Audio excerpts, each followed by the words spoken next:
coercive policy North Korea, such as partially lifting sanctions under North, or to some extent suspending South Korea-US combined military exercises. However, the Biden administration has been blocking the resumption of denuclearization negotiations by strengthening sanctions and military coercion against North Korea. The Biden administration is ostensibly insisting on dialogues and negotiations, but is showing its intention to achieve denuclearization of the Korean Peninsula by actually forcing North Korea to surrender. But let us remind ourselves that the sole motive for North Korea's possession of nuclear weapons is to obtain security assurance from the US. Therefore, the more Biden administration sticks to sanction and military coercion, the greater the motivation of North Korea's strengthening of nuclear weapons, and the further the denuclearization of the Korean Peninsula becomes. The US ROK combined military exercises have been a key issue in determining the outcome of dialogues and negotiations over the past 30 years. Negotiations broke down when the South Korea-US joint exercises resumed and progressed when they were suspended. Whereas the Trump administration suspended these joint military exercises, the Biden administration resumed them with a significant increase in frequency, scale, and intensity. In addition, Washington is establishing a new operational plan, which includes an illegal preemptive attack against North Korea, and is also selling ultra-offensive weapons to South Korea, such as the F-35 stealth bomber, to carry out the operational plan. These actions only serve to intensify military confrontation on the Korean Peninsula. Meanwhile, the Biden administration has increased the possibility of the preemptive attack on North Korea and use of nuclear weapons on the Korean Peninsula by adhering to its first use policies and lowering the threshold for the use of so-called low-yield tactical nuclear weapons such as B-6112 and W-76-2. Moreover, the Biden administration is strengthening military coercion and blockade against North Korea by expanding NATO to the Asia-Pacific region and strengthening the alliance between South Korea, the US, and Japan. NATO's entry into the Asia-Pacific region and its combination with the Korea-US and the US-Japan alliance have strengthened the military siege and blockade of North Korea, leading to a new Cold War in the Asia-Pacific region. And the Korean Peninsula and Northeast Asia are becoming the sharpest confrontation, NATO's expansion into the Asia-Pacific region. The US should immediately stop NATO's expansion into the Asia-Pacific region. The Biden administration must carry out the denuclearization of the Korean Peninsula by concluding a peace treaty and establishing a peace regime on the Korean Peninsula. The continued existence of the ROK-US alliance is incomparable with the conclusion of the peace treaty and the denuclearization of the Korean Peninsula. The US provision of extended deterrence and the nuclear umbrella to Korea under the pretext of the ROK-US alliance underpins the US hostile policy towards North Korea. It is the direct cause of North Korea's nuclear weapon program. Extended deterrence violates Article 2.4 of UN Charter, which prohibits the threat or use of force. Therefore, the denuclearization of the Korean Peninsula is achievable only if the US abolishes its hostile policy, including extended deterrence and provide institutional security guarantees for North Korea through the conclusion of a peace treaty. The conclusion of a peace treaty on the Korean Peninsula is an old task for the parties to the Armistice Agreement, as specified in Article 60. Since the 1954 Geneva Conference failed to agree due to disagreement over the inter-Korean reunification, the signing of a peace treaty has remained unsettled. The US is the most responsible for this failure to conclude a peace treaty at the time. The US rejected the minimum demands from North Korea and China to set a date for the next meeting and invaded its responsibilities to bring the Korean World War II complete political, legal, and institutional end. Resuming this meeting as soon as possible and concluding a peace treaty and converting hostile relations between the parties into peaceful ties is an essential precondition for denuclearizing the Korean Peninsula. The US is currently establishing a new operational plan that is aimed at preemptive attack and regime change. Some people suspect that North Korea will want to permanently possess nuclear weapons as a safer means to security assurance rather than choosing a peace treaty. Most bureaucrats and experts in the West mostly affirm that this may be the case. However, North Korea's position for the denuclearization of the Korean Peninsula has remained consistent, which is subject to abolishment of US hostile policy against North Korea. The Western allegation and assumption about North Korea's ambition to permanently possess nuclear weapons actually cloak the real intention of the West. The real intention is to prevent the denuclearization of the Korean Peninsula by pursuing a nuclear confrontation with North Korea and to continue its coercive policies. Regional military conflicts and crises enable the US to justify its intervention and continue to retain hegemony over the region. The denuclearization of the Korean Peninsula is a presented and challenging task in that the goal is to dismantle North Korea's already existing advanced nuclear weapons. But this is by no means impossible. It can be achieved by dismantling North Korea's existing nuclear weapons and future nuclear programs at the same time as the process of guaranteeing North Korea regime by establishing the peace regime on the Korean Peninsula and diplomatic relations between the US and North Korea under the Singapore Joint Statement. Let us achieve denuclearization on the Korean Peninsula and use this as a stepping stone to move towards our Northeast Asia nuclear weapon-free zone. The denuclearization process on the Korean Peninsula is a process in which the US phased out its hostile policy towards North Korea in line with the nuclear weapons dismantlement phase.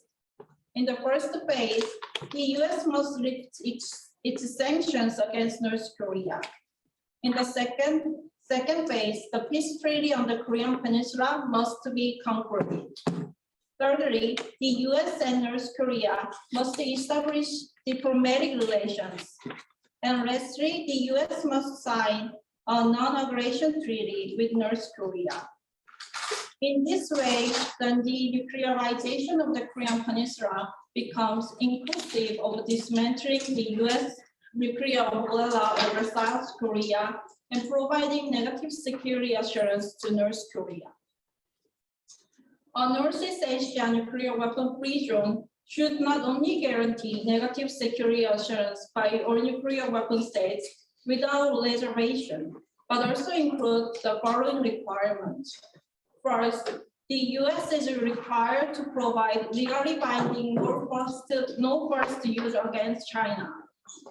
Two, the US is required to exempt China from its strategic preemptive strike target list under SIOP, Single Integrated Operational Plan.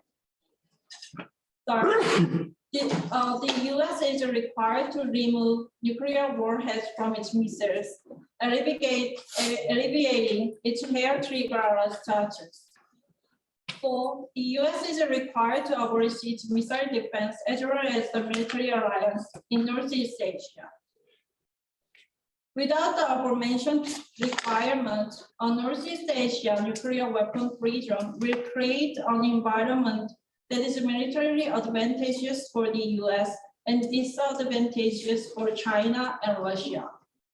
For instance, preventing ships or aircraft loaded with nuclear weapons from making port calls or passage through territorial water of countries that are part of Northeast Asia, nuclear weapon-free zone is significantly disadvantageous for China and Russia than the US. A Northeast Asia nuclear weapon-free zone can provide a decisive impetus for nuclear disarmament and the realization of a nuclear weapon-free world.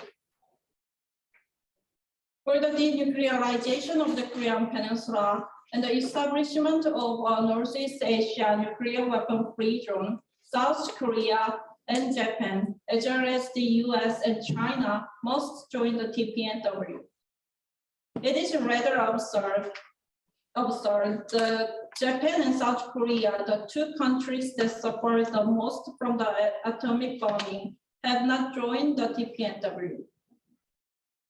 North Korea must join the TPNW and return to the NPT system, creating a more favorable environment for denuclearizing the Korean Peninsula and ultimately contributing to a nuclear-free world. North Korea is the only nuclear state that the stated position of wishing to dismantle its nuclear weapons. North Korea's persistent position to denuclearize, in fact, is more advanced and encouraging compared to the attitude of the current nuclear weapon states in the NPT system. These countries avoid their accountability on nuclear disarmament and total elimination and still insist on the threat or use of nuclear weapons as being legitimate and justified. Considering the unwavering position of North Korea, the prospects of denuclearization of the Korean Peninsula is promising. If the US truly wants to denuclearize the Korean Peninsula, it should either lift sanctions on North Korea in part or stop the resumed South Korea-US combined military exercise. That way, the US could start dialogues and negotiations with North Korea.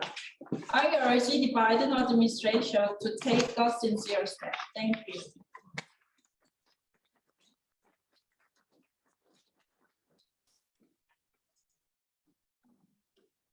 Next, we'll be watching a video presentation from PSPD.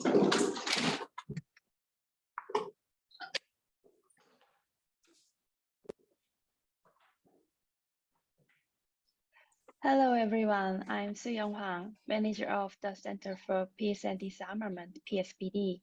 Thank you for coming to our side event.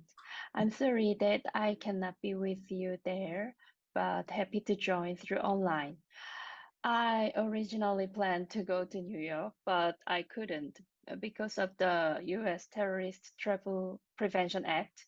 People like me who have visited North Korea cannot receive the US ESTA visa waiver program after August 2019. So I have to get a US visa, but I couldn't go to the US Embassy for a visa interview because I got the COVID recently. So I cannot go to the US. These days, so many things are uncertain. Anyway, today I'm going to share our views on the denuclearization of the Korean Peninsula, which is essential to establishing a world without nuclear weapons. Militarism has been reinforced around the world, and the threat of nuclear weapons is higher than ever. Especially arms race in East Asia, where nuclear weapon states are concentrated, has threatened our vision of a world without nuclear weapons. Also, the recent news surrounding Taiwan seems so serious. Recently, military tensions surrounding the Korean Peninsula have been increasing significantly too. Some argue that the peace process on the Korean Peninsula has failed. But however, serious negotiation and efforts to resolve the problem peacefully are yet to be made.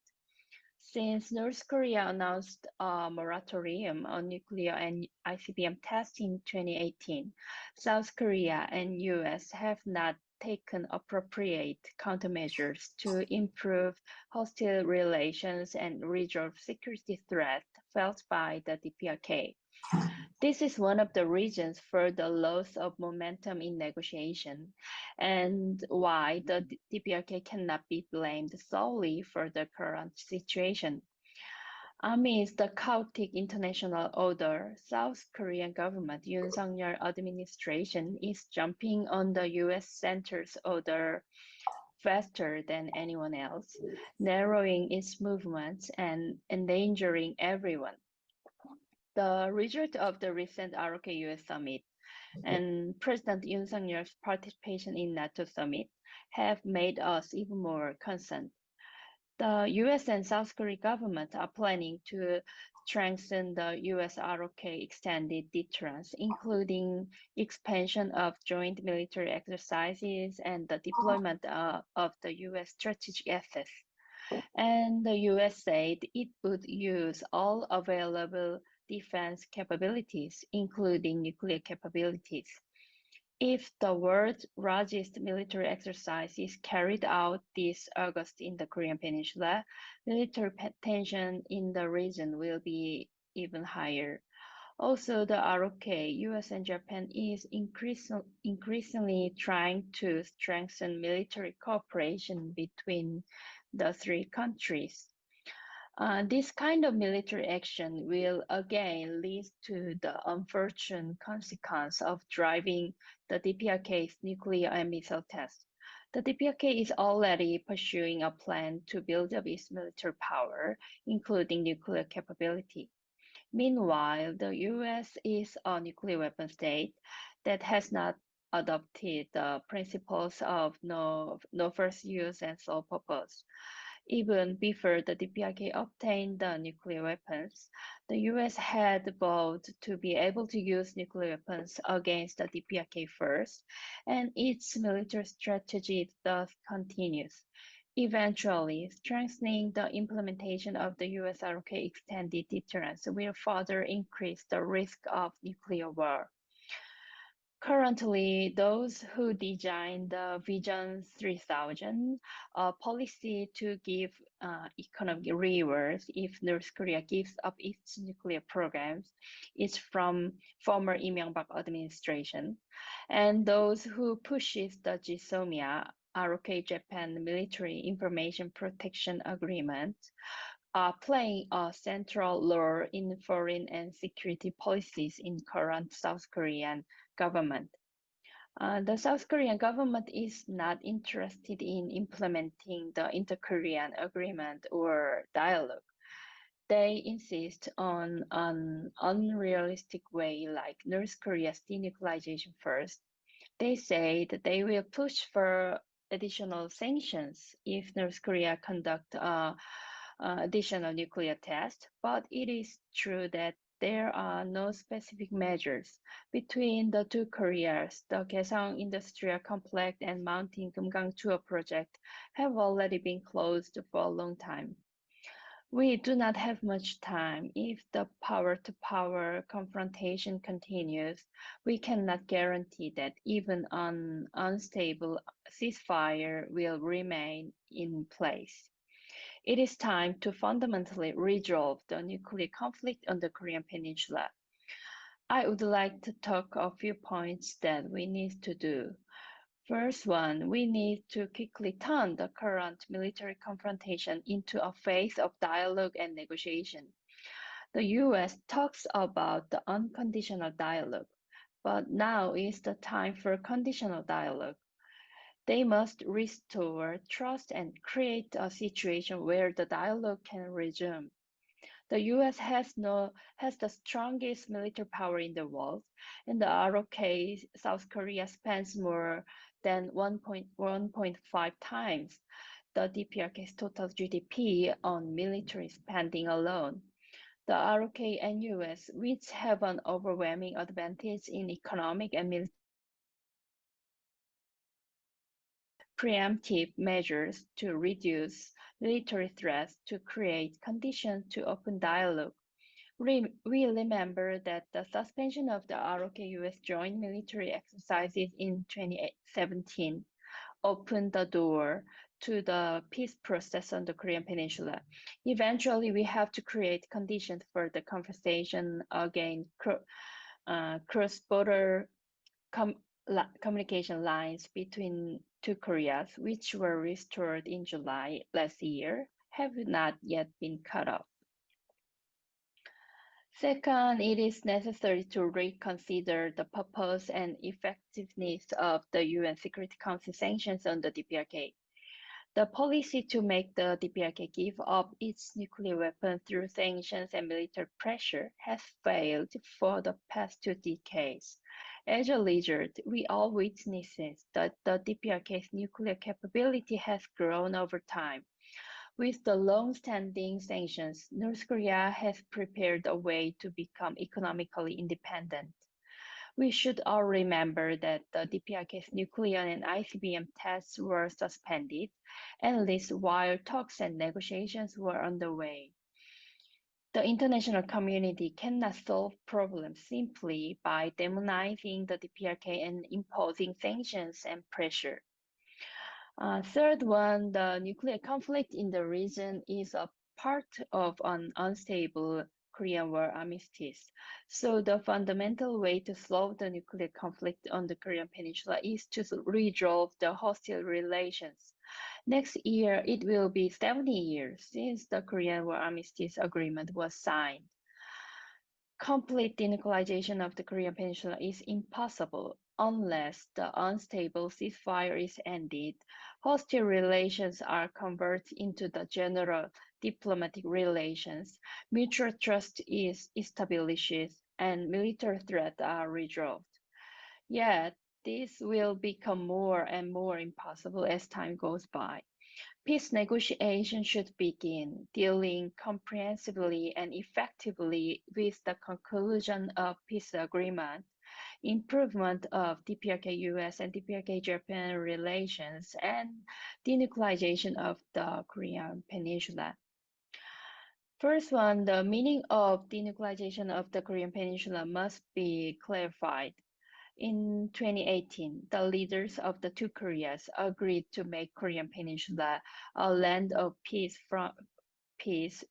free from nuclear weapons and nuclear threats in front of the world.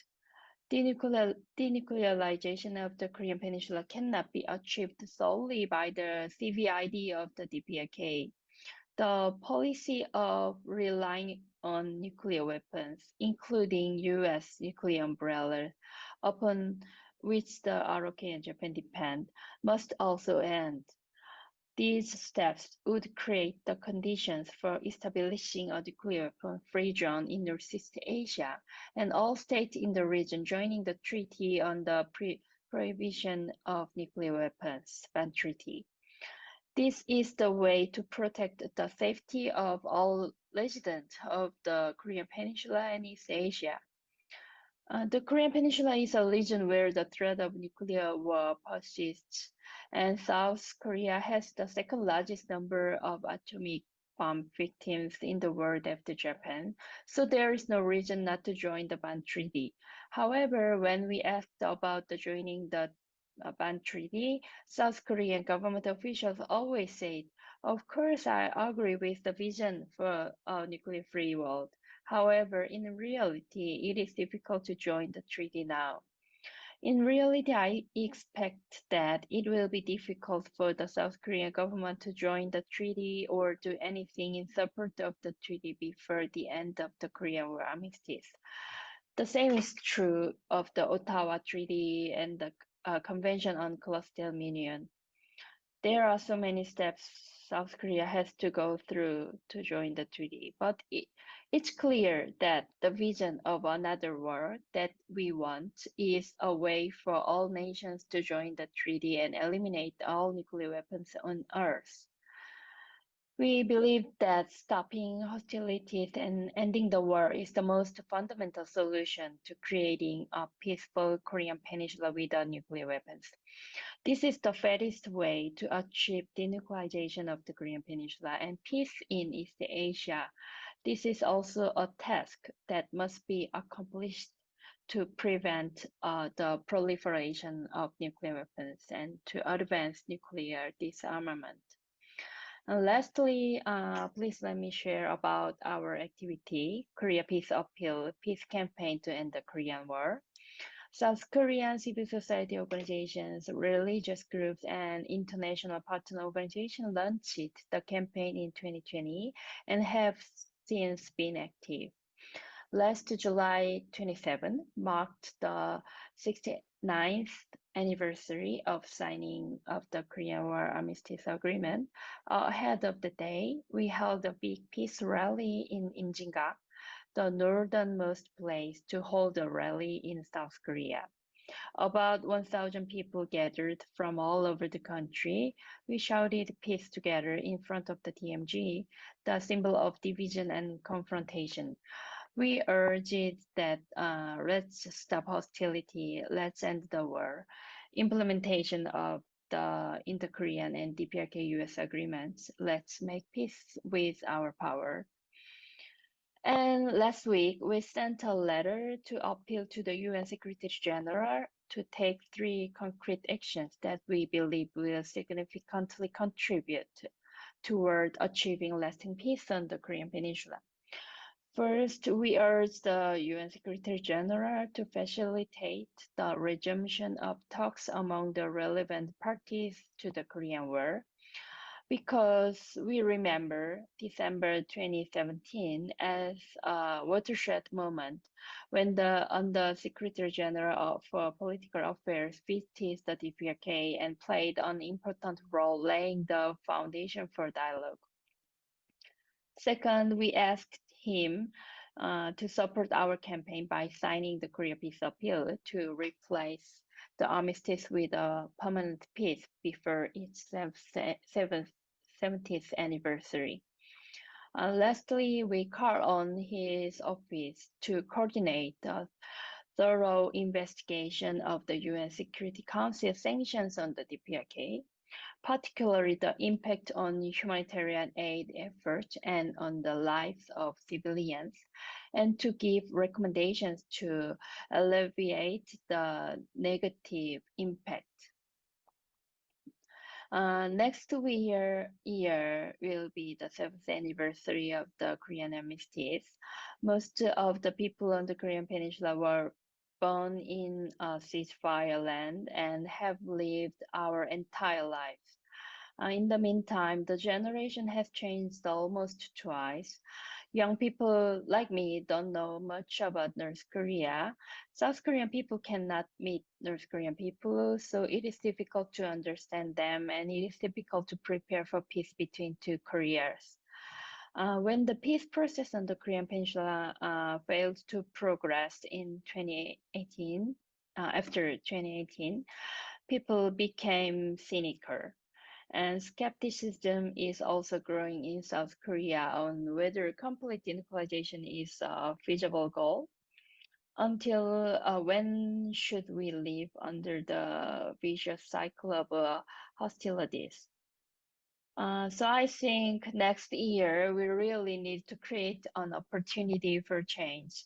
Korea Peace Appeal Campaign will prepare a global peace action around the July 27 next year. I will share the details later. And I hope many people who want Korea Peace will join us next year. And the NPT Review Conference has been postponed for 2 years because of new infectious disease such as COVID and a serious climate crisis are threatening humanity.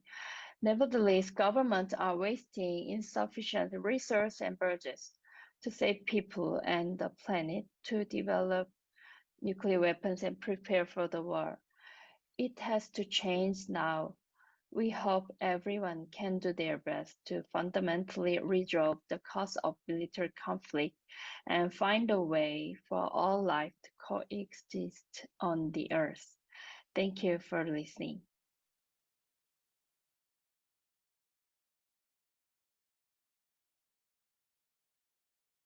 I'd like to thank our two presenters, and I would also like to thank our participants here, as well as our participants from Korea, Japan, and other parts of the US. We have about 25 people participating on Zoom right now, including Pastor Hwang Kim from Hwang Church in Korea, as well as our Spark members, and one Buddhism community participating from Sooyoung, as well as Ichiba Junko, who's been supporting Korean atomic bomb victims for many years, and Jiwon Che from LA are participating in this meeting with us on Zoom. So if you can wave, so there's a camera here, and then there's another camera here. If you can wave to our participants in Korea, they'll wave back. Great. So we'll now move on to our panel's discussion. We'll first be hearing from Dr. Enkhsaikhan. Well, thank you much. First of all, I would like to thank Spark and PSPD for organizing such an event, especially when we're trying to focus on nuclear threats. And in this sense, I believe that it is very important that we try to exchange information on on the positions of states or individuals on such issues. I would like to thank the two presenters for providing us with the information, as well as their views on how they believe the issue might be addressed positively. But I believe that I cannot compete with the South Korean, let's say, NGOs when we discussed about the situation on the Korean Peninsula. But I would like to say that we should also look at a larger picture, even if not the world, but at least in the Indo-Pacific region, what is happening, because that is very, very important. Before make a few comments, I would like to introduce my organization. I think I was generously introduced, but the organization that I'm working with is called Blue Banner. It was established in 2005 to promote, to contribute to regional efforts to address the issues of non-proliferation of nuclear weapons, especially in our region. And we have a small but active staff, and we try to reach out to NGOs and think tanks, so not only of this region, but also through other organizations with other like-minded organizations and people. And I think we've been quite successful in that sense. So PSPD was our one of the first South Korean organizations, partner organizations, and we're happy to continue our cooperation with them. I would like to now focus on three issues, because we are holding this meeting when the NPT Review Conference is underway. I believe that the question of nuclear weapons-free zones is a very important issue, question, as part of the non-proliferation regime. as the, sorry. So as a regime, and because we believe that the role of non-nuclear weapon states should increase and not wait what will be the outcome of, let's say, discussions or negotiations between few nuclear weapon states. So that is why I believe that the role of nuclear weapon-free zones is important, especially in our region, when we're talking about denuclearization and peace on the Korean Peninsula. We mean first and foremost denuclearization of the peninsula and establishing stable peace through establishing a nuclear weapon-free zone in Northeast Asia. I think it is very important to look at it from that point of view. It's not an easy question.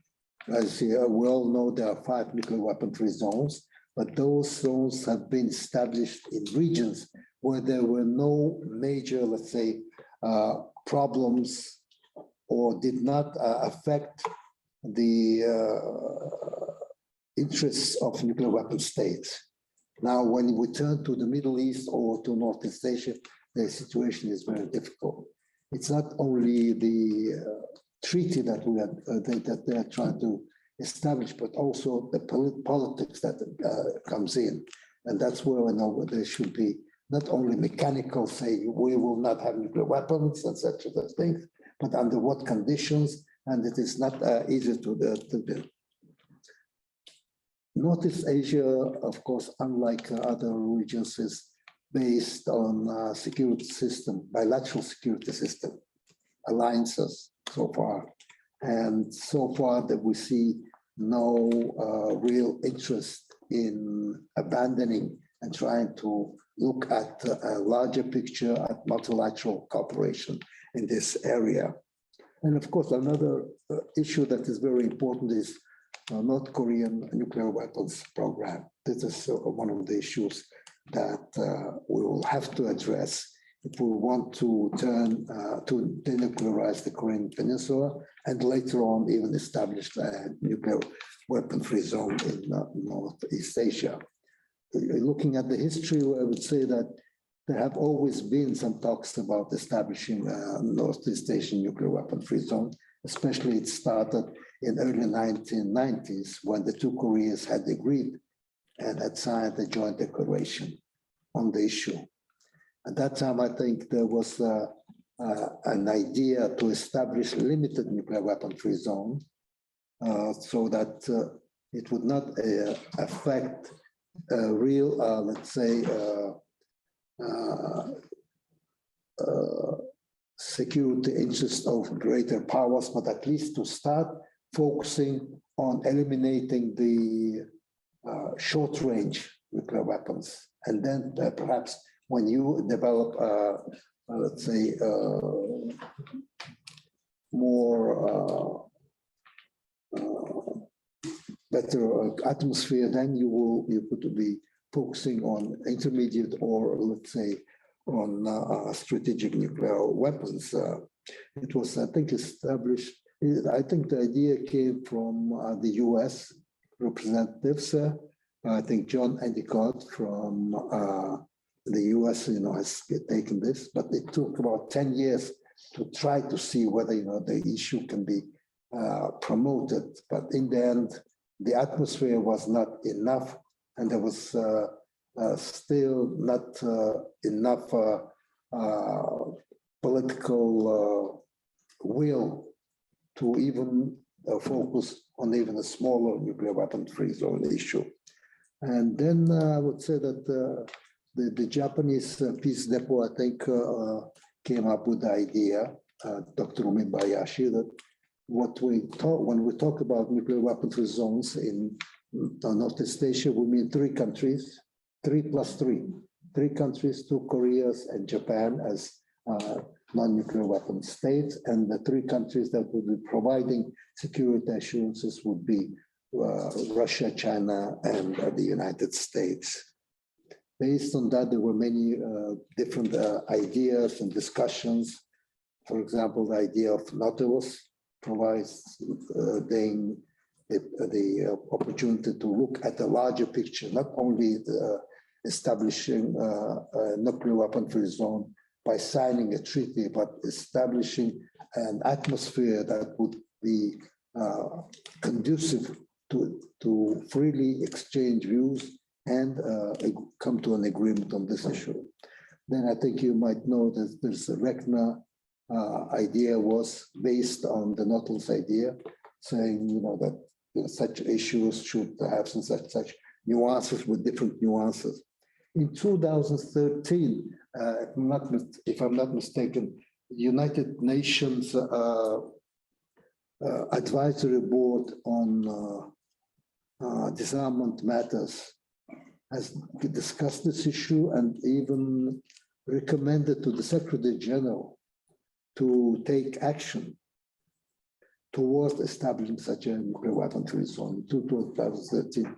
And that year also, Mongolian president who came here, he said that, that Mongolia will try to see whether there's a chance and how we should push for the nuclear weapon-free zone in Northeast Asia. So this were one of the important things that have been taken.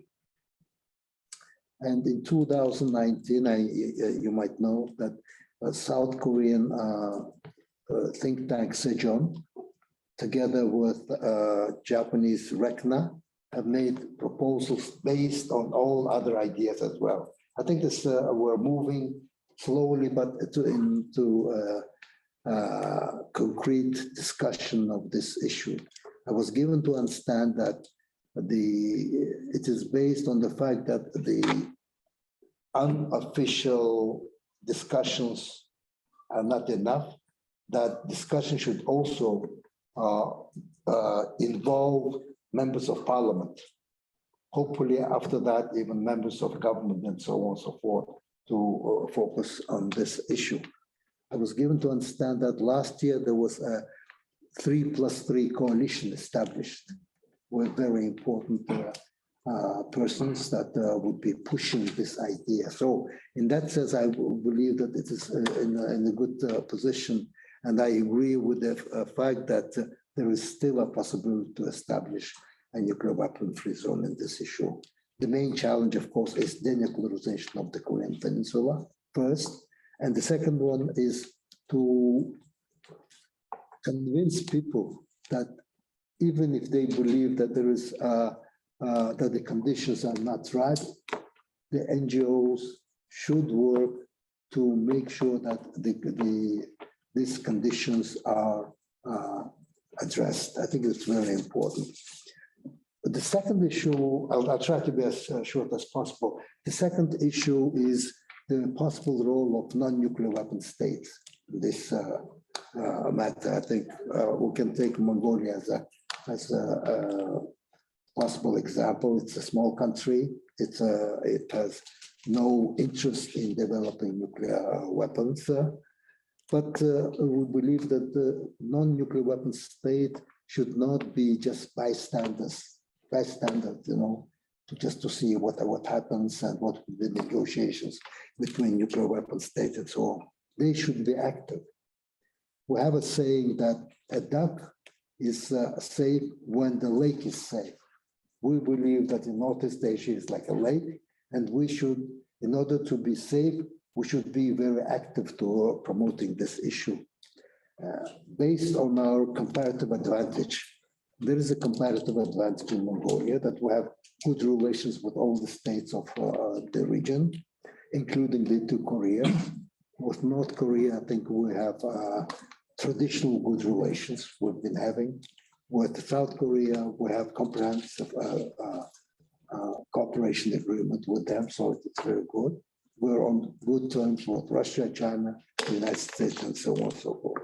And we have no hidden agenda. Because when you talk about great powers, you always have to know what is in it for that great power and so on and so forth. We don't have such a hidden agenda. In fact, we believe we can provide our experience. For example, Mongolian inspectors participated in inspections that took place in North Korea and Iran. So we have people working, dealing with those issues. So in the future, if there will be talks about the Northeast Asian nuclear weapon-free zone, we can always, send our inspectors and share our views on this issue. We also have experience of working with 5 nuclear weapon states to turn Mongolia into a nuclear weapon free country, internationally recognized. So we had more than 80 meetings with them, and so we have a lot of experience that we can share with others. And as a non-nuclear weapon state and as a small country, we believe that we can contribute to the atmosphere of confidence building. It's very important. At the governmental stage, we have this Ulaanbaatar dialogue, which we hold every year. This year we held, I think, in June, and there were about 150 participants from 20 countries and over 30 NGOs, international organizations as well. So there is an interest in this issue. We hope that we will be promoting this. We're not trying to take, let's say, attention from other big powers that are dealing with this issue. What we're trying to do is to focus on soft issues, softer security issues, like, I don't know, the transportation, the climate change and related issues. So that is quite useful in that sense. And in these meetings, representatives of both Koreas try to participate. They send their delegations, they have some meetings and so on and so forth. And for NGOs, we're also trying to promote the same, let's say, a policy together with the GPAC, Global Partnership to Prevent Armed Conflict. We have established in 2015 Ulaanbaatar process, and we're trying to bring together NGOs from this region to freely exchange views on these issues with an understanding. That was established with an understanding that both Korean representatives would be there. And that was a very big achievement. Not that, one is out, the other one is there. No, both of them are taking part. So in that sense, we hope that it's going to be very useful. We had, I think, a number of useful meetings, productive meetings, even joint statements. Now we're working on the 4th joint publication on the issues around the Korean Peninsula and so on and so forth. So from that point of view, I believe that we're trying to be as helpful as possible. That's the second thing. And the third issue that I would like to focus on is on, again, the nuclear weapon-free zones, that we should untap the issue of nuclear weapon-free zones. Because so far there are 115 nuclear weapon-free zone countries, but there are no individual countries that want to become part of such a large nuclear weapon-free zone family. But the 1975 General Assembly resolution that defined nuclear weapon-free zones has said that only groups of states can establish nuclear weapon-free zones. So about a dozen states cannot be part, including my country, perhaps, including some smaller island state, let's say, in the Pacific, or some South Asian countries that cannot be part of Southeast Asian nuclear weapon-free zone because India and Pakistan have said that they have become nuclear weapon countries and so on and so forth. So in that sense, we believe that it is important that this NPT Review Conference and nuclear weapon-free zones should focus on this issue, because the smaller the country, the more vulnerable they are. And we all know that the strength of a nuclear weapon-free world would depend on the strength of its weak link. So we don't want that there will be weak links in that sense. So from that point of view, we've been working and trying to convince others to start a second comprehensive study on nuclear weapon-free zones. The first one was in 1975. 47 years have passed, and there are so many issues that can be addressed, because that would also be helpful in strengthening the non-proliferation regime. What are the issues? For example, the issue of security assurances to nuclear weapon-free zones. There are the nuclear weapon state make interpretative statements to the effect that if you do such and such things, we will not use nuclear weapons against you. But if you do something, the nuclear weapon-free zones will be very, very weak in that sense. We want to have, let's say, specific assurances from nuclear weapon states in that sense. There's also the role of, let's say, umbrella states. What should be the role of umbrella state? There hasn't been anything in that. Then we have this nuclear armed state, the 4 countries, and so on and so forth. So there are many issues that must be addressed, including this single state nuclear weapon-free zone. This was when you talk about nuclear non-proliferation, your non-proliferation not only of nuclear weapons, but we want to make sure there will be proliferation of nuclear weapon-free zones. So everyone who wants to become part of nuclear weapon-free zone can be part of this. So I believe that we should look at this also from that point of view. Thank you very much.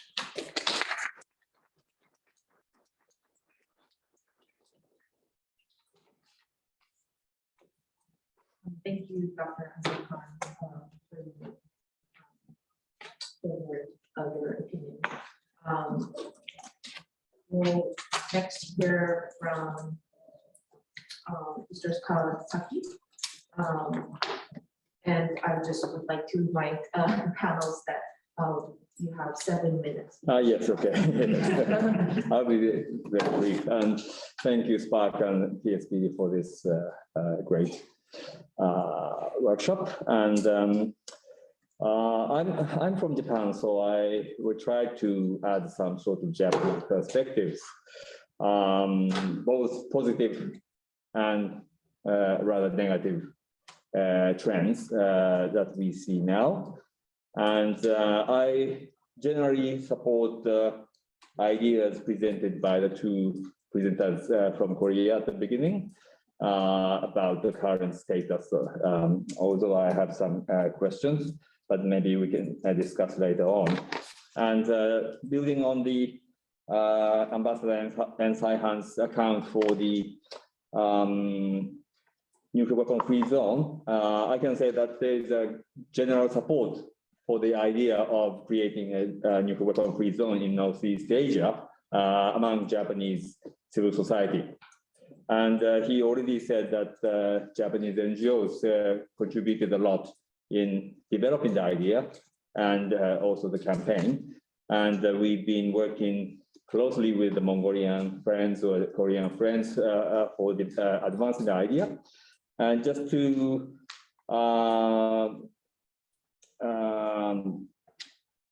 present some examples, the mayor of Nagasaki is here in this conference hall on behalf of Mayors for Peace.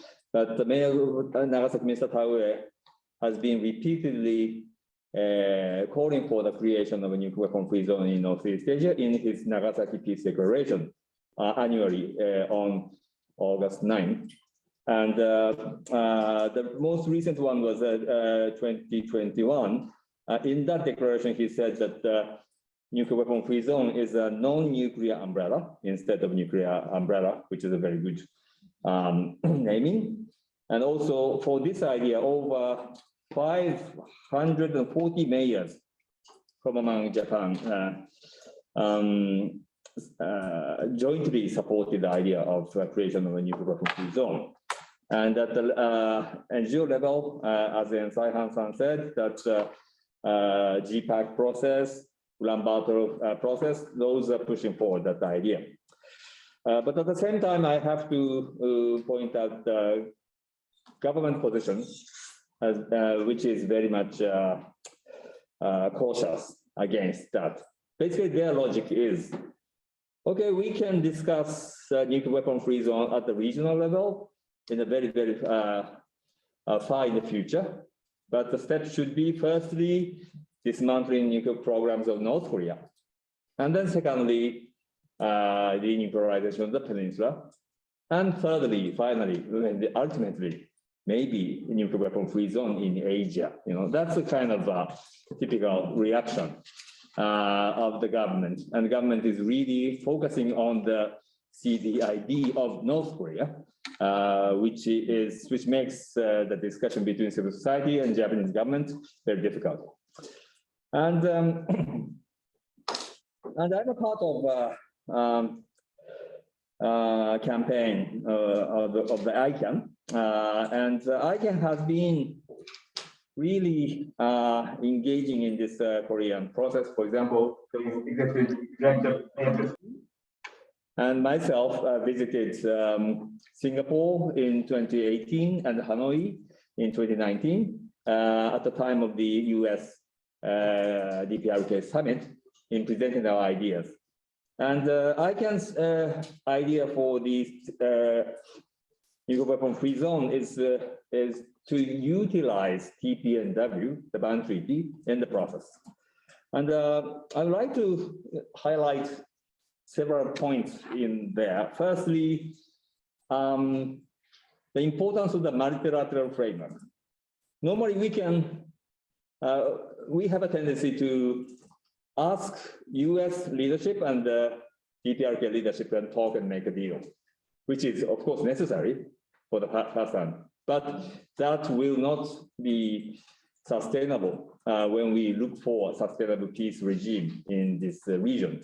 So that is why any denuclearization deal must be supported by multilateral framework. And TPNW can present one of such strong bases, along with NPT or CTBT and so on. That's one point. And secondly, very importantly, humanitarian perspective. You know, the humanitarian perspective is at the basis of the TPNW. So we focus on what would happen when the nuclear weapons is used in this area, in this region, apart from the discussion of arms control and military balance among the country. So in that sense, I think it's important the government and experts and non-governmental organizations to focus on what will be brought about when a nuclear confrontation takes place in the region. And I note that recently Nagasaki University started this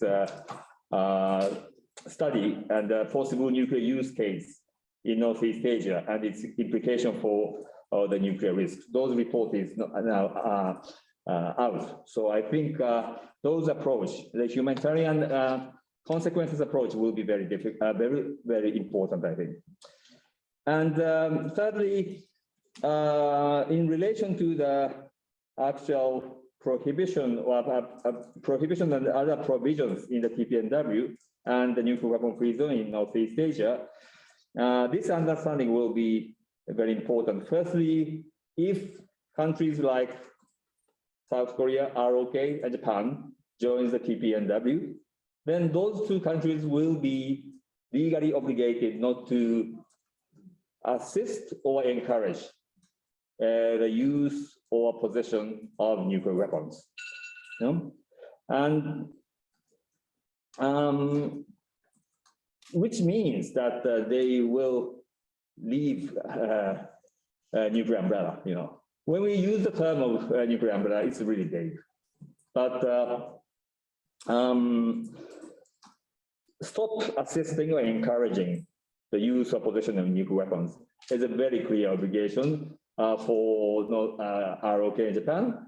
If they do so, it will ease the threat perception on the side of North Korea, And on the side of DPRK, if it joins the TPNW, it will be legally obligated to dismantle its nuclear weapons program in a verified, time-bound, and irreversible manner.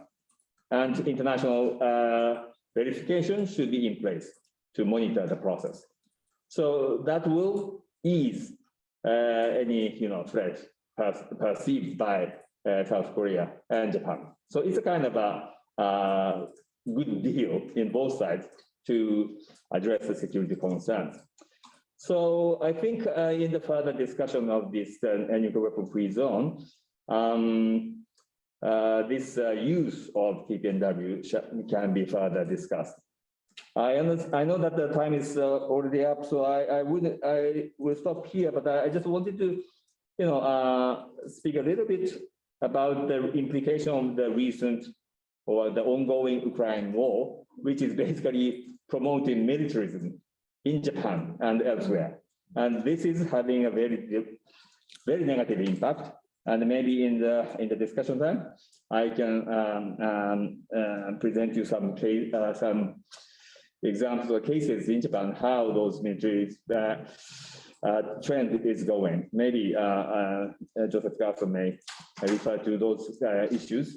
So later on, I can add those. Thank you so much.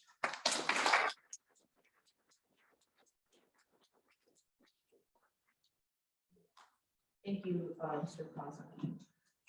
Now we'll be hearing from Mr. Jargalsaikhan. Thank you. I guess as we begin, I just should correct the introduction to a degree in that I'm no longer with the American Friends Service Committee. So that's no longer my base. So just to say that. I want to appreciate the invitation to be here. Usually I spend a lot of time preparing my talks, and I've just put together some notes. So I trust you'll be tolerant of that. First of all, just to appreciate both the SPARC and the PSPD statements, which give us a basis for discussion, debate, and some foundations for moving forward. And so I want to appreciate that. I also want to remember and appreciate participating in the SPARC Enkhsaikhan conference in Seoul several years ago, which I think brought together forces primarily from Northeast Asia, but elsewhere, to try to move the process of building regional peace forces together and maximizing, if you will, people's power here. And I also, as I begin, I just want to appreciate the focus that's being given to using the 70th anniversary of the armistice as a way to build international, not only Korean, but international forces toward denuclearization of the peninsula, but also the Northeast Asian nuclear weapons-free zone, and God forbid, peace in the region. A few things to also say. I have to appreciate this conversation with considerable humility, right? In that I come from, if you will, what Martin Luther King described as the most violent nation in the world. Certainly the hegemon and imperial force, not only in Northeast Asia, but elsewhere. And also to appreciate that here in the United States, the leadership for working for peaceful resolution of the conflicts in Korea and U.S. role there comes principally from Korean Americans like Echo here and their vision and their commitments. And so, the Japanese word is gaijin, and the bearded white foreigner. But just to appreciate, where the real energy here in the United States is, I've been privileged to work with them. Thinking analytically, I want to appreciate that the situation in the Korean Peninsula is not unlike that of Ukraine, in that geographically, Korea is caught between major powers whose interests are not necessarily that of the Korean people. And it has to be a priority of ours to ensure that we had one massive and terrible war in the 1950s. Priority has to be that there's no new war, which would be far more dangerous. And I think we need to remember that peace is possible. To remember that back in 2000, Secretary of Defense Perry and Secretary of State Albright, a woman who I really couldn't stand, who was willing to say that the sacrifice of 500,000 Iraqi children was worth the price. Nonetheless, they engaged in a series of negotiations with the leadership in North Korea. They achieved a comprehensive agreement, which was to have been ratified by a visit by Bill Clinton to North Korea to cement it, taking place just about the time of the 2000 elections. And the turmoil here, the efforts to literally steal an election, which were successful. In the crisis in the moment, Clinton decided he couldn't go to North Korea. That consolidation didn't take place. And then when we had the Bush administration, which had promised that the Kim Dae-jung, I guess it was the Prime Minister of South Korea, had promised that U.S. policy would remain stable, that we would follow through with it. But when Kim Dae-jung got here to the United States, he was told, oh no. He was told that the North Korean leader was a pygmy. Later, we had the so-called axis of evil, which North Korea had no part. And as a result, that agreement collapsed, and we have faced the development of North Korea's nuclear arsenal ever since. I think it's worth a lot of points to make here, a little bit of time, to appreciate. Look, I don't believe any nuclear weapons should exist anywhere. I believe the possession of nuclear weapons is in itself a commitment to threatening and implementing the minimum genocide, if not homicide. All nuclear weapons are bad. And in that context, of course, I don't like the North Korean nuclear weapons. But there's also a logic behind them, right? I mean, the reality is that the United States has prepared and threatened to initiate nuclear war against North Korea at least 10 times. In one case, the US military commander in South Korea asked for authority to launch the nuclear weapons under his command in North Korea on his own authority because he feared loss of communication with the Pentagon and his commanders. It became that intense. And so, the reality, as we know, is that North Korea developed its arsenal both to defend the nation and also to maintain what I think we have to call a secular monarchy now in its third generation. Speaking to current events, I think the unhappy reality is, one of the first things that Biden said on becoming president was America is back. Basically saying that he would use this language, but the efforts to reinforce the U.S. empire, the so-called rules-based order, which includes the fist bump with Saudi Arabia, support for India, our democratic ally, that disenfranchises millions of its citizens. But America is back.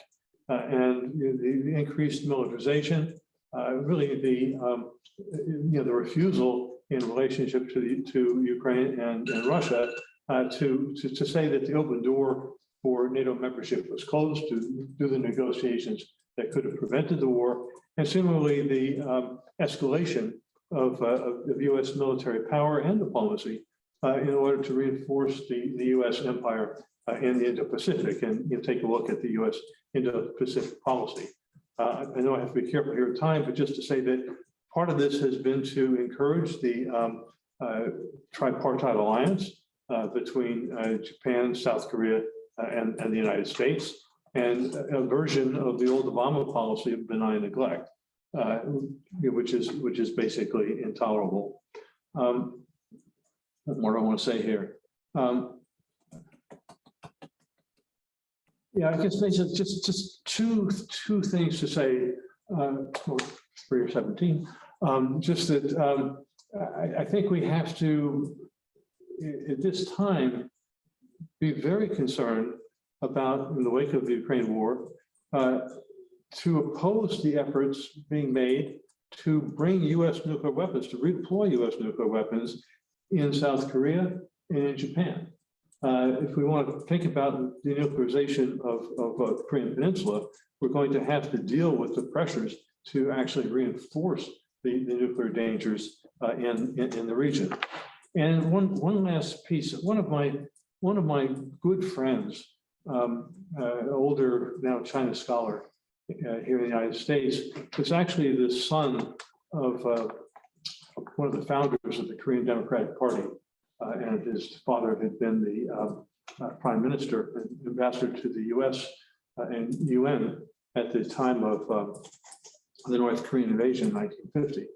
And he's quite convinced that the overthrow of Park Chung-hee in 1979 was because of commitments by Park Chung-hee to develop a South Korean nuclear weapon, something which the CIA was not happy about and had its partnership with the KCIA, which assassinated him. So I think we need to appreciate the forces not only in the United States, but throughout the region, which are pressing the increased dangers of nuclear war in the region. I'll shut up at this point, but simply to say that I think this working group, the efforts of people like Korea Peace Now in the United States, the women across the DMZ are just incredibly important. That we have to maintain the dialogue, we have to find ways to build cooperation and share ideas and to find ways to work together, not only for the creation of a denuclearized Korean Peninsula and nuclear weapons-free zone in Northeast Asia, but also in terms of building peace. I mean, the dangers of nuclear war, the existential threat of climate change, which can't be addressed in the middle of military confrontations, are that great. And we have to be extremely serious about what we do and press ourselves to our limits to find ways to exchange information and collaborate. Thank you.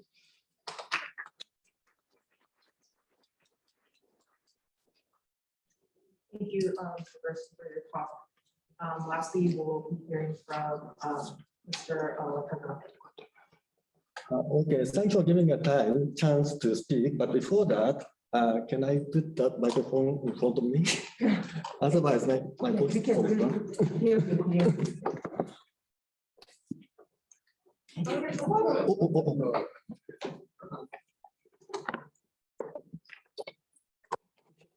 Thank you.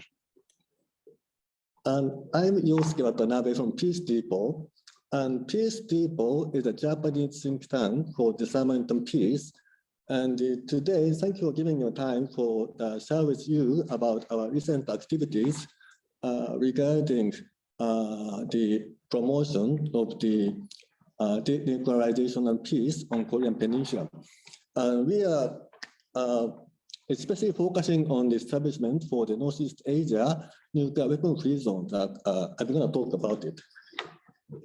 Then, as Mr. Enkhsaikhan has mentioned, Northeast Asia nuclear weapon-free zone is a proposed treaty between Japan, South Korea, and North Korea, as well as the United States, Russia, and China. And in this framework, Japan and 2 Koreas are prohibited to possess nuclear weapons. And while the United States, China, and Russia are prohibited to attack the Japan and 2 Koreas with nuclear weapons. And we have been calling for this Northeast Asia nuclear weapon-free zone for the past 25 years. That I'm going to share with you recent our activities. And the last year, on February 2nd, Peace Depot, together with other 20 civil society organizations, met foreign ministry officials from the Arms Control and Disarmament Division and submitted a petition regarding nuclear weapon policy. And the petition claims that TPNW has entered into force on January 21st, 2021. And now is the time to seriously consider the establishment of a Northeast Asia nuclear free zone as a way out of nuclear deterrence policy. And only when Japan creates nuclear deterrence policy, it can enter the TPNW, join the TPNW. And the similar activities followed. On March 2021, we met Mr. Kenta Izumi, who is the then chairman of the Policy Research Council of the Constitutional Democratic Party, which is the largest opposition party of Japan. And now he became president of that party. And several days later, we met Mr. Katsuya Okada, Foreign Minister of Japan, former Foreign Minister. And in these two meetings, we just explained and reminded of the petition we have submitted, and also reminded them of the importance of the establishment of Northeast Asia nuclear free zone as to realize the denuclearization on the Korean Peninsula. And after that, this year, on February 20th, we invited Mr. Tadashi Inuzuka, and he is a former upper house member of Japan. And we invited him to talk on the Northeast Asia nuclear free zone. And why we invited him is this. As Dr. Enkhsaikhan has mentioned, he launched a campaign called C+3, Coalition 3+3. And this 3, for the first 3, means that Japan, South Korea, and North Korea. And the second 3 is United States, Russia, and China. And the final goal of this campaign to realize the Northeast Asia nuclear free zone. Then now Mr. Inuzuka is trying to create a core group of parliamentarians from Japan and South Korea, and who can lead to the establishment of a Northeast Asia nuclear weapon free zone. And these people is now assisting this cause. And another one is that we also are conducting a watch report. Watch report is a short name for Citizens' Watch for a Fair Implementation of Korean Peninsula Denuclearization Agreements.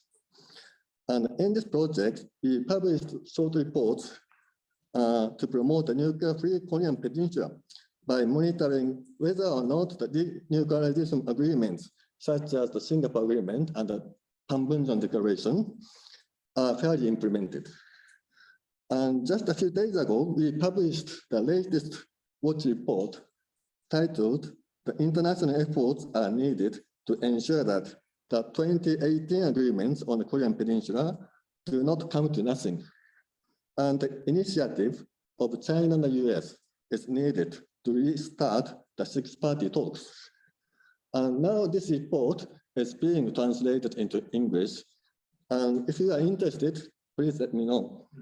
I will send you the English version. That's all. Thank you.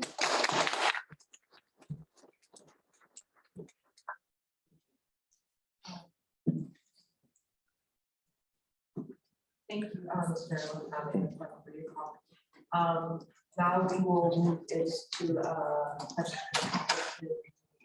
some questions. But I would first like to use my privilege as a moderator to make the first question, and then we'll also be collecting other questions, and we'll all answer them at the same time. My question is to the panel. So our presentation from Spark argued that denuclearization of Korean Peninsula needs to be a precondition before something that needs to happen before establishment of nuclear weapon free zone in Northeast Asia. What are your views about that? So we can hold on to that question for now, and then we'll also take questions from our other participants not only from here, but also Korea.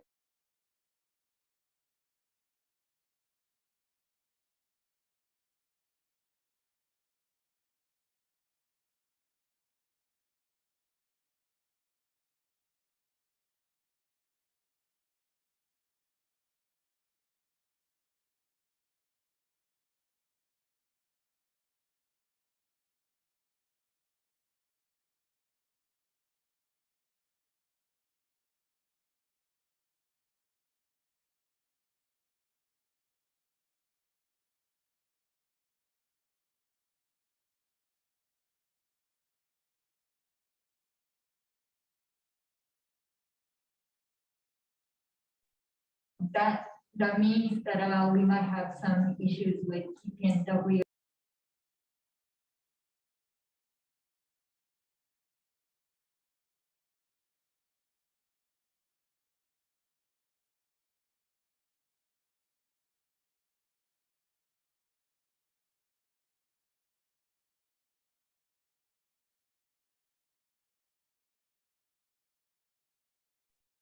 Highlight that I support the idea of achieving the peace process in the Korean Peninsula first before. Which group you? Oh, yes, my name is Marino and I'm with the Manhattan Project for Nuclear Free World, which is based in New York City. And I'm also part of the Korea Peace Now group. And I with Sally and John. Okay, thank you. Thank you. Thank you. We'll take another question. I have a question about part of the SPARC on page 3. You talked about that it was militarily disadvantageous for China and Russia. The current offensive on nuclear weapons free zone, and I didn't quite understand why. So that is a very short question, but maybe a hard answer. I don't know. And my name is Sally Jones, and I am with Peace Action New York State. Do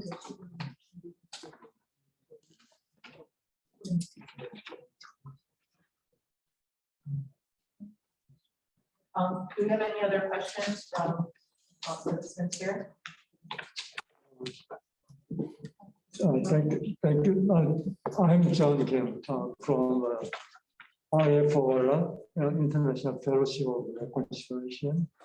And thank you for your presentations, the two presentations that we heard today, and also inputs from other panelists and so on. My concern is that, you know, the goals of your creating a nuclear weapon free zone in Northeast Asia is an ideal one, and I support that, you know, but I think that kind of goal can be realized only in the long-term process. It's not something that we can achieve in a few days or a few years, you know. So what should be the immediate goal for our peace movement in Korea and in the world? As for the Korean denuclearization, I think the Korean peace must be achieved first. Okay, and is SPARC has the same position with the idea of reaching the peace agreement first, and then create the nuclear disarmament on the Korean Peninsula, or is it your position is still that the peace process and the denuclearization process should go together? Thank you.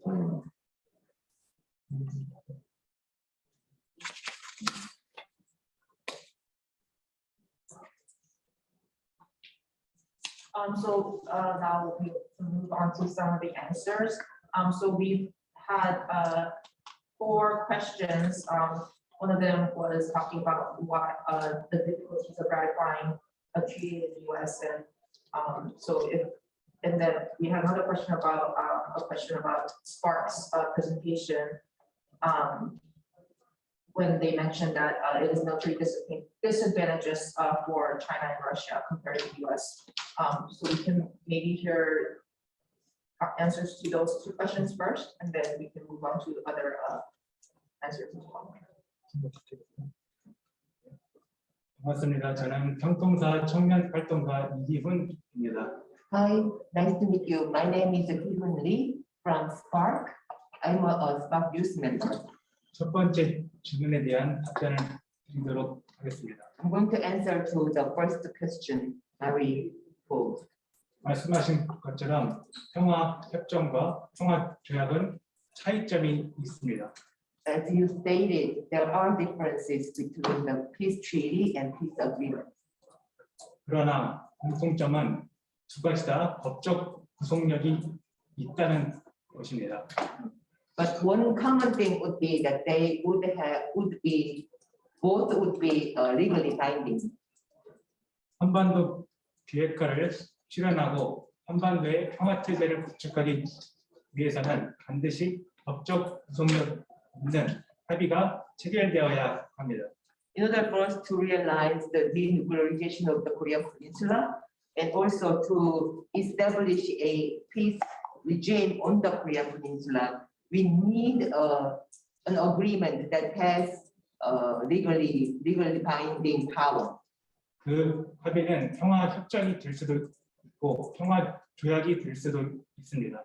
So that agreement consensus can be expressed in a treaty or in an agreement. 평화 조약이 체결된다면 더욱더 법적 구속력이 큰 합의가 될 것입니다.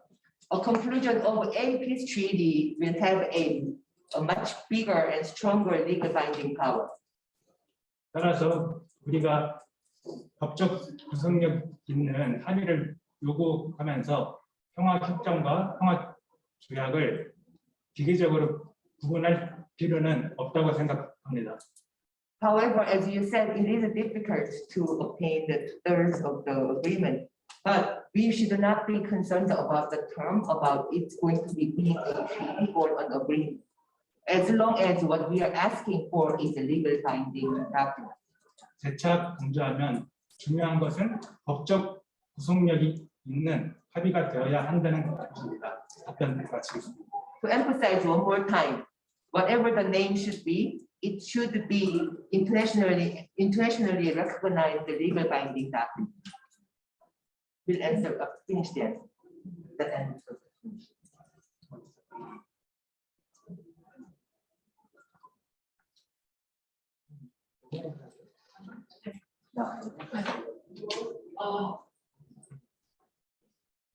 We can hear the next answer topic of ratifying the treaty in the US from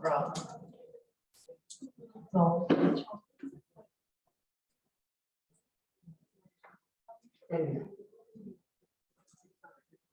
Oh, yeah, Hayoung will answer the question about why it's more disadvantageous for China and Russia. 네, 그래서 동부가 비핵지대를 하게 되면 보통 2,000km로 하게 되는데 그러면 중국과 러시아가 지역 조약 국가로서 포함되게 됩니다. When we are talking about the Northeast Asia nuclear-free, weapon-free zone, we usually talk about the 2,000 kilometers, and within that 2,000 kilometers, China and Russia's territories are included. 그런데 중국이 미국을 공격할 수 있는 ICBM을 동북부에 배치하고 있습니다. And as China has located or deployed most of their ICBM that may be targeting the US on their northeast regions. 그런데 비핵지대화가 되면서 이 지역을 포함하게 되면은 ICBM이 배치되어 있던 것을 다른 지역으로 빼내야 됩니다.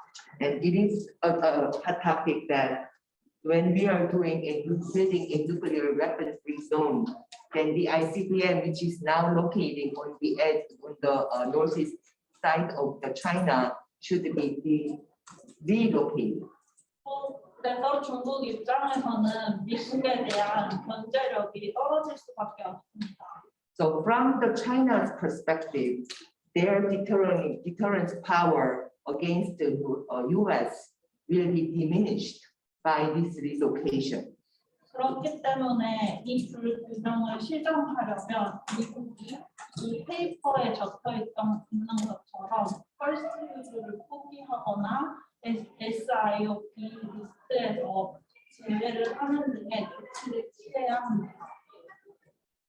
So then, in order to get the balance out, and in order to provide to break the imbalance in this situation, the U.S.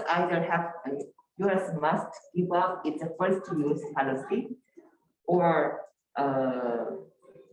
single integrated operational plan. So the U.S.'s plan of a single integrated operational plan, which is targeting the China, has to be abolished. Other than without that, there will be no security balances in the region. 이것은 러시아와도 마찬가지입니다. 러시아의 경우도 마찬가지입니다. Russia is in the same place. 지역 내에서의 기항이나 선박의 통과가 정부 내에서 제한되기 때문에 이 불균형은 시정하려면 방금 말씀드린 그런 미국의 상황을 볼 수가 있어요.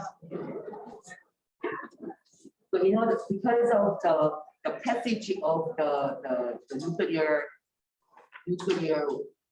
headed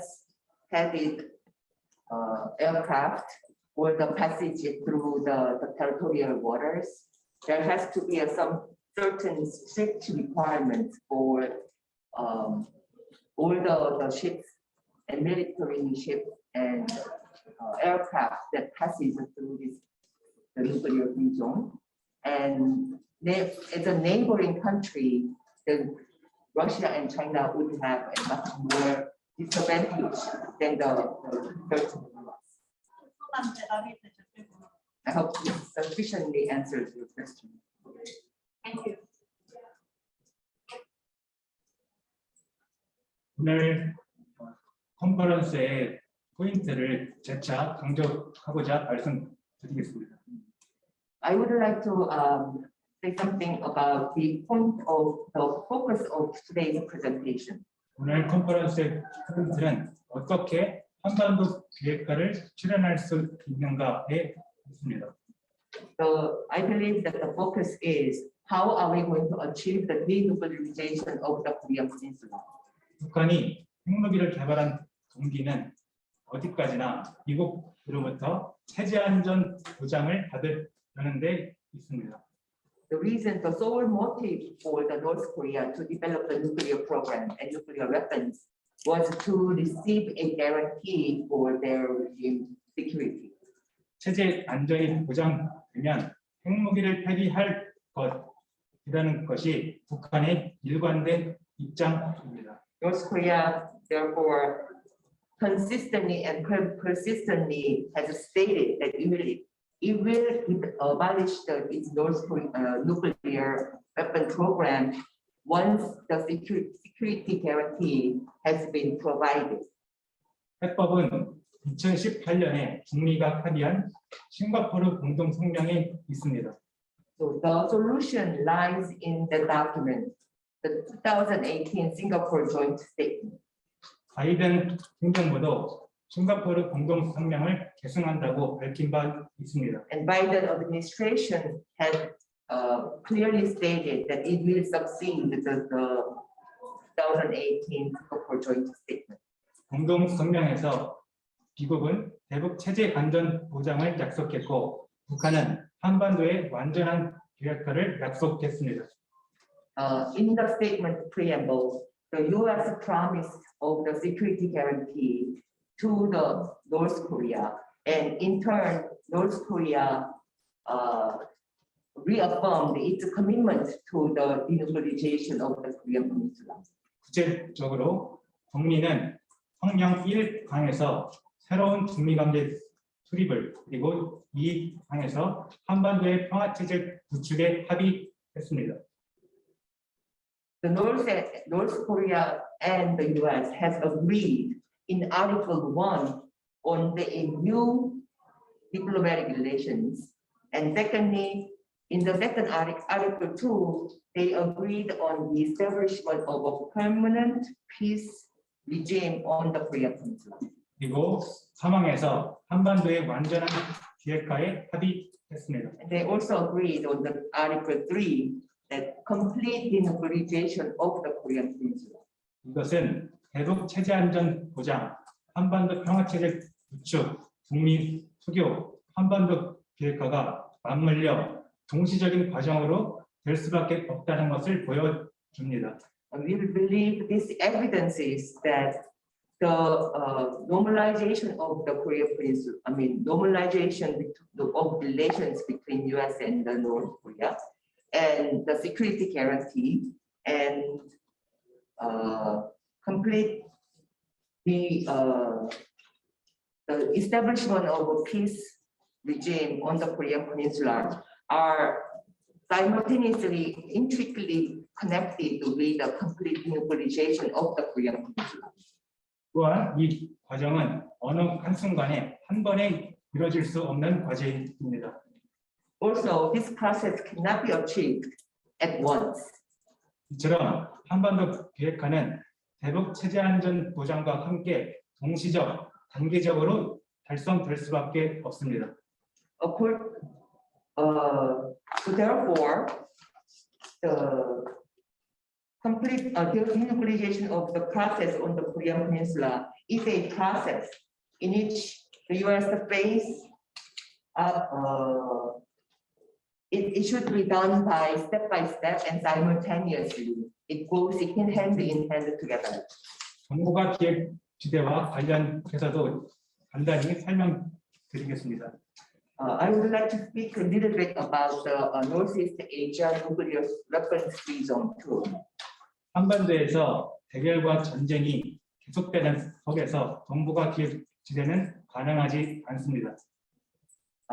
Wouldn't it be impossible to build a nuclear Northeast Asia nuclear free zone while the war continues on the Korean Peninsula and military tensions are increasing, not decreasing?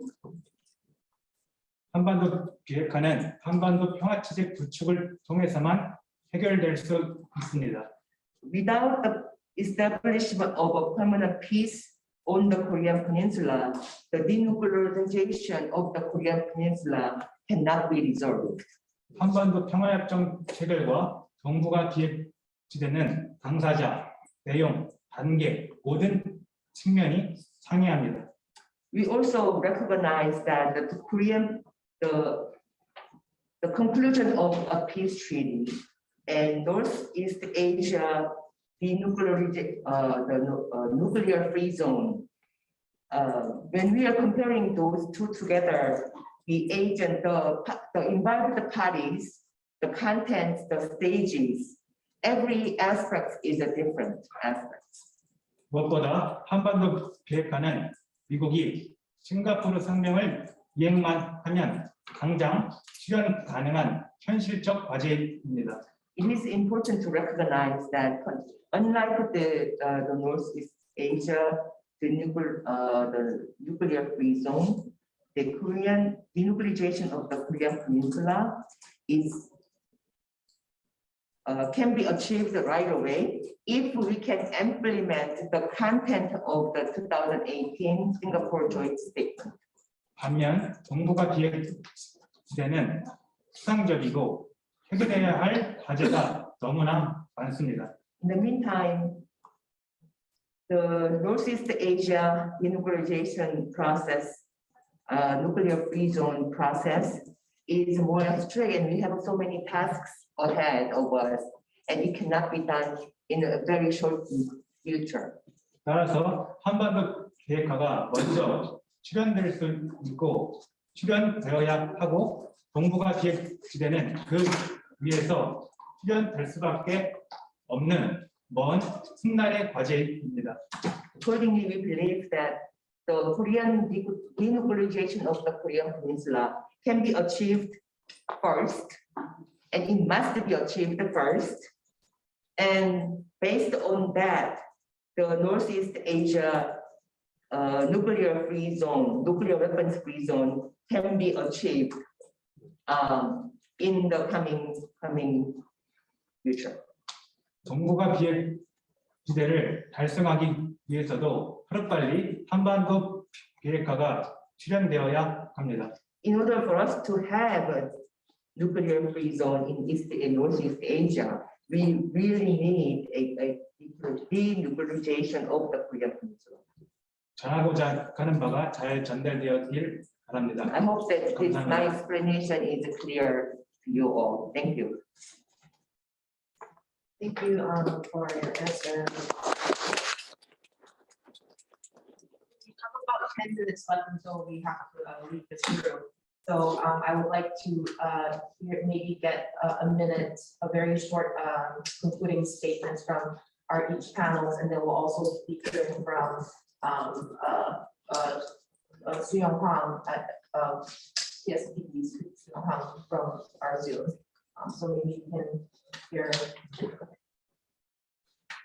Well, thank you very much. I think it was a very interesting exchange on this issue. I think most of the people would agree that it will be a long process, both to establish denuclearize the Korean Peninsula. It's not easy, because every country has their own views on how they see the denuclearization. So it's not going to be easy.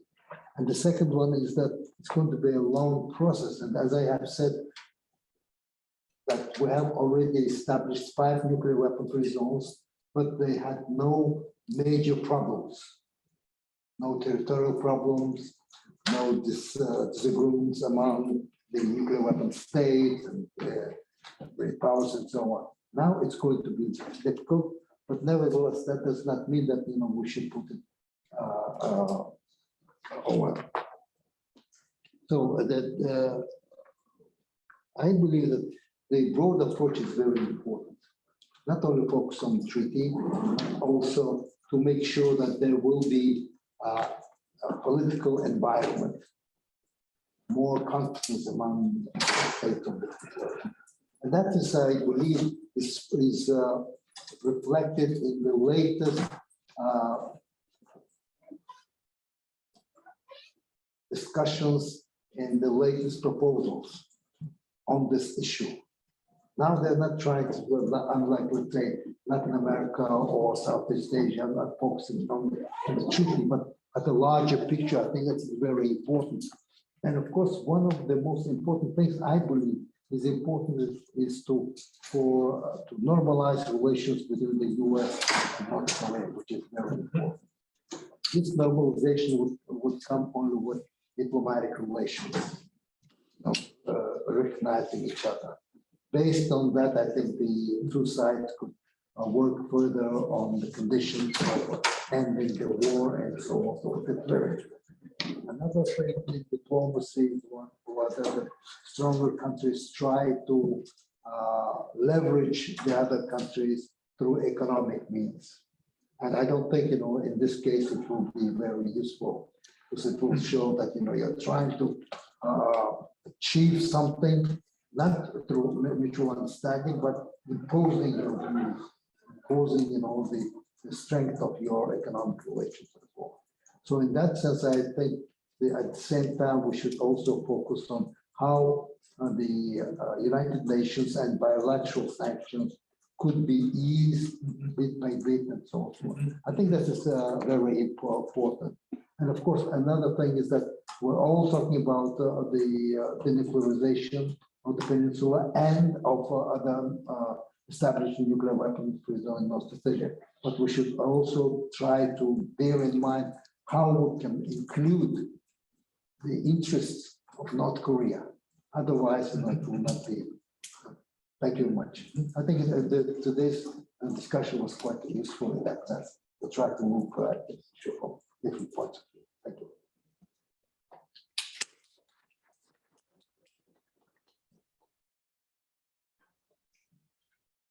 So, yeah, we're hearing a final statement from our panelists, and then, yeah. I'm sorry. Very short, we have 1 minute. It's fine. I think, having heard Enkhsaikhan's remarks just now, I think they're very much on point. We need, on the one hand, I think, to work against the increased militarization, the increased threats in Northeast Asia and beyond. And simply to say that, I heard some interesting discussions about the anticipated 7th North Korean nuclear weapons test, the sense that it's going to be inevitable and that the United States should not overreact to it. That we need to be looking at building the dialogue and ultimately the creation of diplomatic relations between the two, which has been promised over and over again in the past. And I think that the process of moving toward denuclearization of the Korean Peninsula itself requires, as Enkhsaikhan was saying, a step-by-step process. It's not going to happen, and it has to be reciprocal, as you were saying. One step responding to another and taking place by agreement simultaneously. And obviously, it seems to me there's no chance of getting to the denuclearization or weapons-free zone unless we first have an end to the Korean War after 70 years. And the idea that it continues is not ridiculous, but it provides the foundation for continued confrontation. If the United States can find a way to coexist with Saudi Arabia, it should be able to coexist with North Korea. Thank you.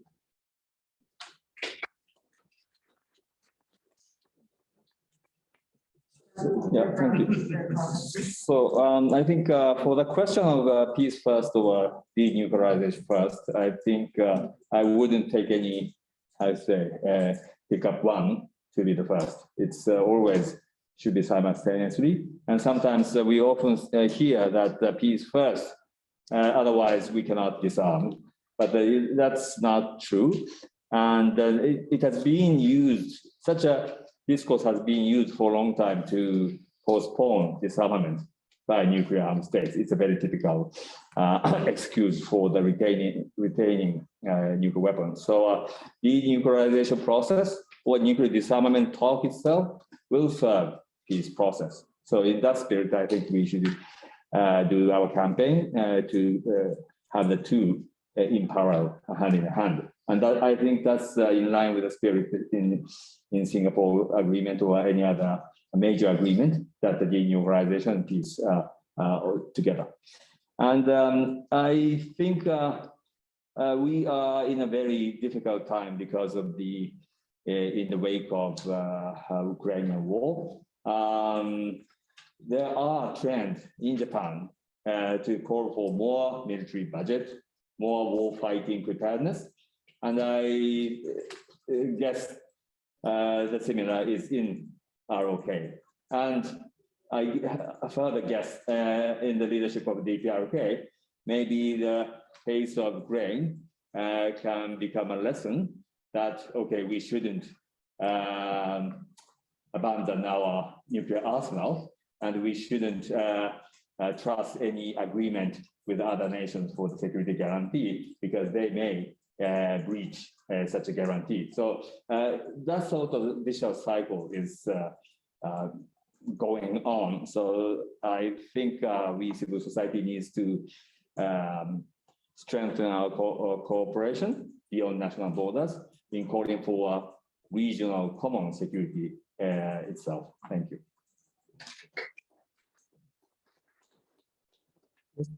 Thank you for letting me join today's side event. And I learned a lot from you about the presentation of questions you raised. The 4 questions you raised are very difficult to answer, but these are something that we need to address. And as for the Northeast Asia nuclear weapon free zone, I understand that this is a kind of long-term plan to realize. But I think time will come. When the reunification of Korea is realized, that we need to address the nuclear weapons possessed by North Korea. Then maybe I understand that the world society doesn't allow the unified Korea to possess nuclear weapons. So that is the timing to propose Northeast Asia nuclear weapon free zone. So we need to grasp that timing. Thank you.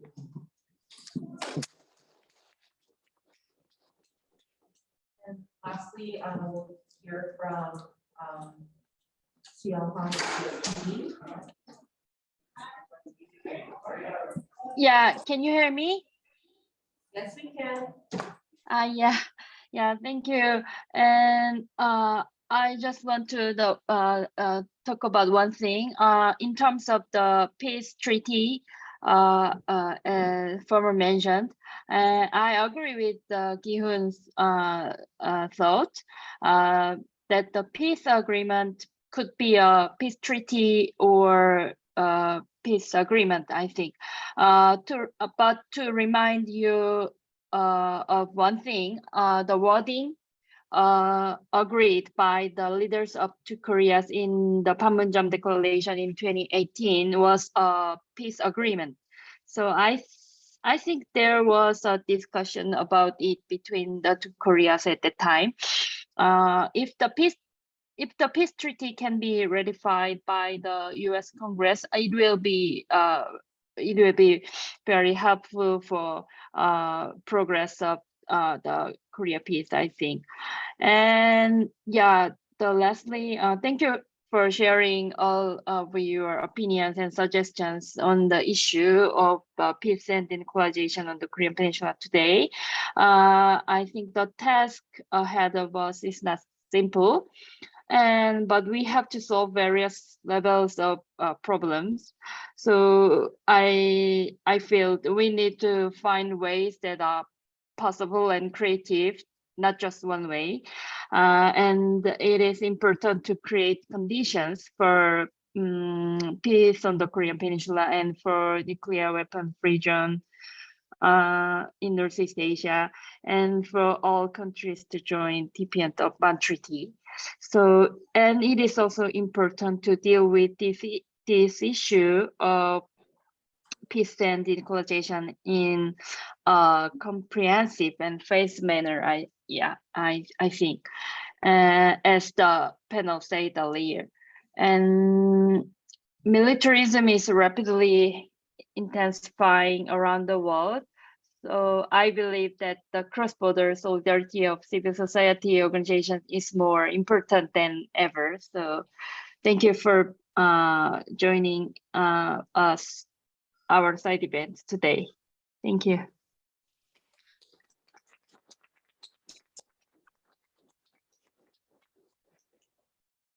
Thank you, everyone, for joining our side event, and best wishes to you all. Thank you.